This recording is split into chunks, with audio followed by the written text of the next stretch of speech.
Opa galera, beleza? E aí, hoje estou aqui para fazer um conteúdo meio diferente. Basicamente eu estou na faculdade agora e não sei quem vai assistir esse vídeo, se alguém vai assistir. Enfim, eu só quero repassar o conteúdo. Eu estou atualmente estudando para provas, para uma semana de prova, então essa é uma matéria que eu estou estudando e eu vou ter uma provinha sobre ela, então eu vou repassar alguns conteúdos. Vou postar esse vídeo no YouTube, não sei se alguém estiver vendo, vai estar no YouTube, né? Enfim, vamos iniciar pelos tópicos. Eu vou começar com sistemas numéricos, depois eu vou apresentar a tabela ASCII, a aplicação Node e também o código C do Arduino, tá? Primeiro, sistemas numéricos são usados para representar a quantidade de determinados elementos. Por exemplo, o decimal utilizamos no dia a dia com 10 símbolos, que é de 0 a 9. Cada sistema tem as suas regras, porém com uma pretensão de ajuda para lidar, tipo, com uma forma mais eficiente, tá? É, Cada algoritmo, que é o dígito, terá um peso de potência de 10, tá bom? Aqui, por exemplo, temos o binário. Cada, cada algoritmo tem a sua potência de 10, tá? Ou seja, a multiplicação repetida de um número por si mesmo. Nesse caso, na base 10, cada posição é múltiplo de uma potência de 10. E para facilitar, há uma calculadora de conversão no próprio computador para a gente verificar isso. Eu utilizei o sistema binário para representar, mas também existe o sistema octal e o hexa. Então temos os sistemas hexadecimais, octais, temos o binário e temos também o, o numérico que a gente já utiliza no dia a dia, tá bom? Deixa eu apresentar para vocês. A calculadora do nosso computador, ela tem uma aba de programador. Aqui, vocês podem ver. Temos o hexadecimal, decimal, octal e binário. A gente pode fazer uma conversão aqui aleatória e vai dar certo, que é uma calculadora do nosso próprio computador do Windows. Então, ela já faz essa própria conversão eficiente, tá? Vocês podem utilizar ela à vontade. Deixa eu testar um hexadecimal aqui. Hexadecimal são números que tem. São números e letras que o nosso computador utiliza para fazer conversões, tá? Então, tipo, o A é o 10 em decimal, é o 12 em octal e em binário é 10, 10. É 1, 0, 1, 0. Não 10, 10, desculpa. É 1, 0, 1, 0. Até que porque o binário ele é 1 e 0. Ou 0 e 1. Ele só sempre segue essa sequência. Ele não passa de 1. E não tem números negativos. E ele é apenas 1 e 0. Ok, voltando para a apresentação. Também temos a tabela ASCII. O que é a tabela ASCII? É um código padrão americano para o intercâmbio de informações. Ele tem a função de padronizar como os computadores representam letras, números, acentos, sinais e códigos de controle. Há cerca de 95 caracteres entre eles, e de 32 a 126 sendo caracteres, e de 0 a 31 temos as funções de controle. Também podemos fazer esse teste num bloco de notas, já porque a tabela ASCII ela também está inserida no nosso teclado. Eu não sei realmente se a gente consegue utilizar ele em teclado 60%, 50%, enfim. O meu teclado é 100%, eu utilizo a calculadora do lado direito do teclado.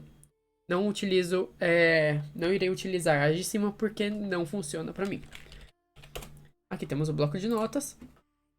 Se a gente der um Alt e algum número, ele irá trazer um caractere pra gente. Então, por exemplo, Alt 12. Temos um caractere aqui, deixa eu dar um. Isso, ó. Podemos dar Alt 45, Alt 78, Alt 96, Alt 145, Alt 36. Alt 36. Enfim, ele traz vários tipos de caracteres pra gente utilizar. Então, basicamente, essa é a tabela ASCII. A gente pode fazer a utilização dela. ela tem uns caracteres mais diferentes que, tipo assim, esse parece o do cifrão, mas se a gente for fazer o cifrão mesmo, calma aí, ele é diferente. Não, é a mesma coisa, ignora. É basicamente isso mesmo, gente. São os caracteres que a gente pode utilizar na tabela ASCII e o nosso próprio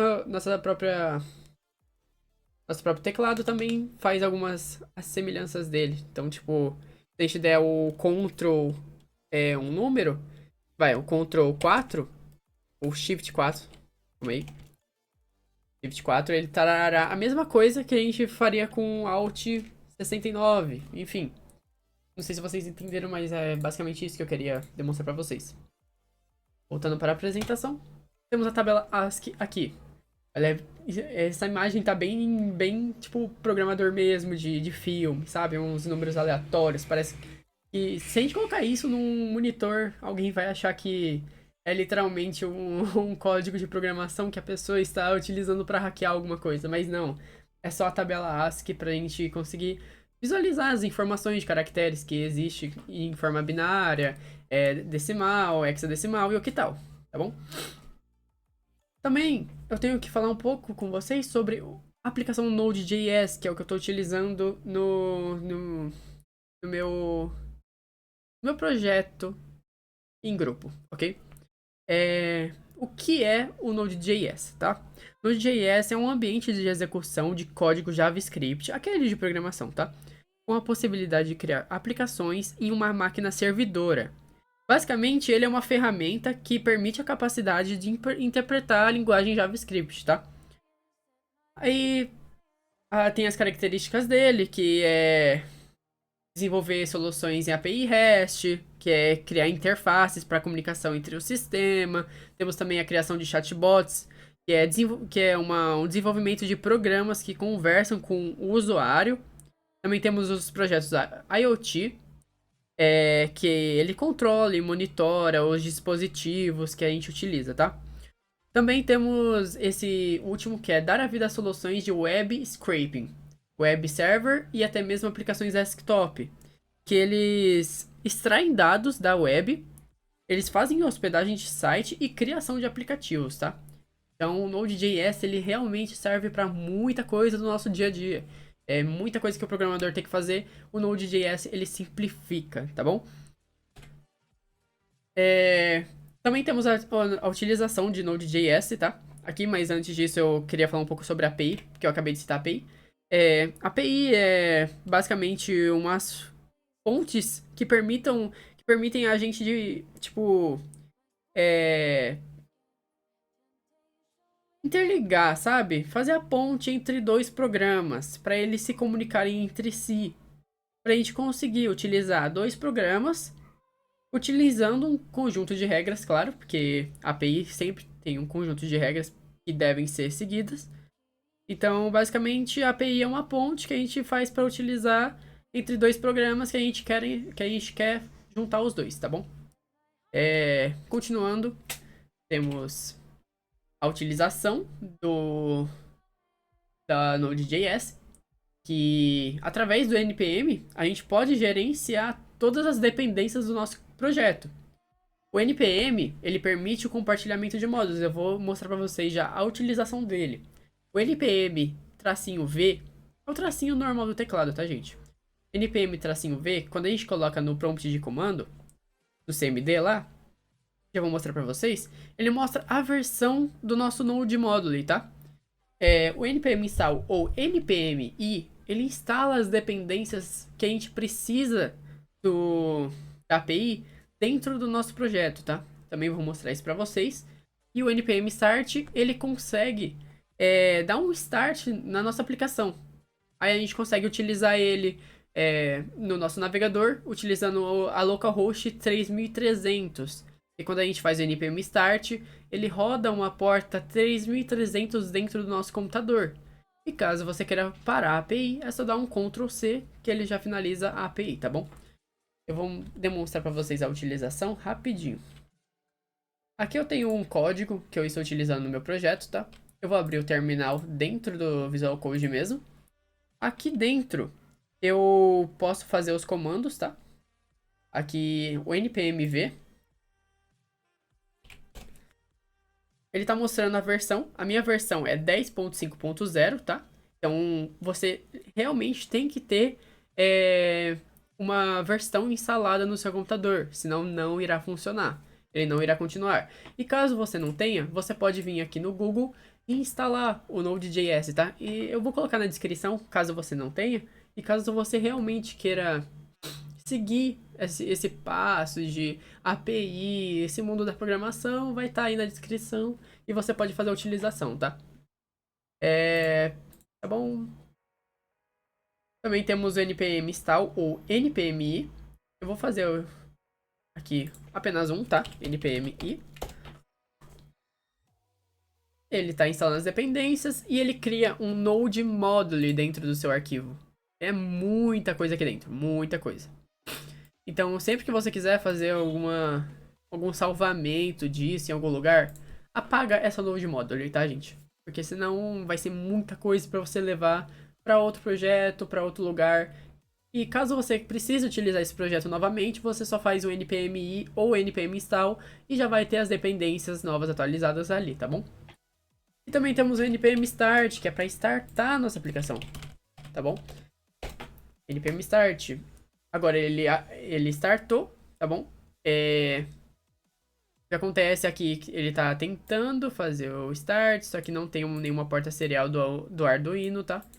Eu utilizo o Arduino na minha faculdade e realmente não tem o Arduino para mim fazer a utilização aqui em casa, tá? Mas basicamente ele já faz a ligação da localhost, tá, gente? É que realmente eu não tenho o Arduino aqui conectado no meu computador. Enfim, continuando. Também tem o código C do Arduino. Eu acabei de citar para vocês que eu estou utilizando o Arduino, mas também preciso fazer análise com vocês do código. Eu utilizo uma placa Arduino Uno e os sensores eu utilizo o DHT11, que é de temperatura e umidade, e também o LM35, que é apenas de temperatura. Se não me engano, é isso mesmo. Aí o que acontece? Por que eu utilizo dois sensores que captam temperatura? Acho que é um pouco provável que você já tenha entendido que se eu estou utilizando um e se eu estou utilizando outro, é porque um tem mais instabilidade. Então eu preciso de um sensor que realmente ele tenha apenas essa métrica, porque ele vai ter mais instabilidade em fornecer as informações que eu preciso. Então eu peguei o código base fornecido pelos meus professores sobre o DHT11, tá? Ele é de temperatura e umidade. Então, eu vou explicar um pouquinho para vocês aqui o que acontece, o que cada linha aqui tá fazendo, para vocês entenderem como que funciona o código do Arduino, tá? A linha 1, ela tem um include DHT.h. O que ele faz? Ele inclui a biblioteca DHT para interação com o sensor. Qual o sensor? O DHT11. A linha 2, ela já define e indica o sensor que a gente está utilizando, que é o DHT11, tá? Que eu já estou falando agora para vocês. A linha 4, ela declara uma variável e inicia com o valor da porta de entrada. Então, lá no nosso Arduino, a gente tem uma porta de entrada, a gente tem algumas portas de entrada, e a gente utiliza apenas uma para fornecer a informação, tá bom? Aqui, deixa eu mostrar para vocês. A gente tem aqui, ó, a porta 0, 1, 2, 3, 4, 5. No meu projeto, ali a gente colocou lá no código a 0, tá bom? Aqui, peraí.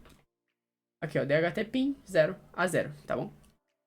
Também temos a linha 5, que ela declara um objeto da classe DHT e ela inicializa o pino e o tipo de sensor, tá? E o pino que a gente está utilizando e o tipo de sensor, que é o DHT11, tá? Aí na linha 7 também a gente define uma função que ela é executada uma vez quando o programa começa, tá? Então aqui podemos analisar que ela é um void setup. Aí tem o serial.begin 9600 e o dht1.begin. Ele já fala aqui, ó. A linha 8, que é o serial.begin, ele inicia uma comunicação serial com uma taxa de transmissão de 9600 bits por segundo. E a linha 9, ela inicializa o sensor DHT, tá bom? Para já fazer a utilização, tá? Aí a linha 12, ela define uma função que é executada repetidamente quando o Arduino estiver ligado. Então, é um void loop. Loop é pra gente conseguir fazer toda o repetimento, tá? A linha 13, ela lê a umidade do sensor e armazena na variável a umidade. Na variável umidade, desculpa. Ela lê a umidade do sensor, que é o dado que está vindo lá da plaquinha de Arduino, e armazena na nossa variável umidade que a gente definiu, tá bom? Na linha 14, a gente lê a temperatura do sensor e armazena na variável temperatura. Por que a gente armazena esses dados? Justamente para a gente conseguir fazer um serial.print dela. Então, por que a gente precisa dessas informações? A gente precisa dessas informações para mandar para algum outro lugar depois. Então, tipo assim, se eu tô pegando todas essas informações do Arduino, é para mim mandar para algum lugar depois ou fazer uma análise sobre ela. Então, eu preciso que ela printe em algum lugar para mim pegar toda essa informação e fornecer logo após isso, tá bom? A linha 15, ela verifica se os valores de temperatura e umidade são inválidos. Se forem inválidos, ela vai imprimir uma mensagem no monitor serial de erro ao ler. Então, ela tem um if e um else. O if, se der errado, erro ao ler. Else, ela vai mostrar lá na linha 17 e mostra os códigos, certo? Se os valores forem válidos, imprima a umidade e a temperatura no monitor serial. Então a gente tem lá serial.print umidade. Aí vai mostrar lá dentro a umidade que o sensor captou. Aí também temos a temperatura e a temperatura que o sensor captou. Aí também depois temos um delay na linha 25, que é para ele aguardar 2 segundos antes de repetir o loop da leitura do sensor. Por que a gente faz esse delay? Se a gente não fizer esse delay de 2 segundos, ele vai ficar captando várias vezes seguidas as métricas que o seu sensor lá do Arduino está captando. Então ele vai pegar e não vai parar mais. Ele vai fazer um estrago ali dentro do seu monitor serial, tá bom? Então, sempre coloquem um delay para você conseguir ter uma métrica mais fortezinha ali, para você conseguir verificar as informações, tá? Porque se você colocar menos de 2 segundos, realmente vai ser algo estrondoso que vai começar a aparecer no seu monitor serial. Então, coloque uns segundos ali, ou dependendo do que você quer fazer com o sensor, os dados e as métricas que você precisa, coloque mais tempo, tá? E é basicamente isso que eu precisava passar pra vocês. Eu realmente sumi do canal, mas é por um bem maior, tá, gente? Enfim, muito obrigado por assistir, quem assistiu. E é isso, gente.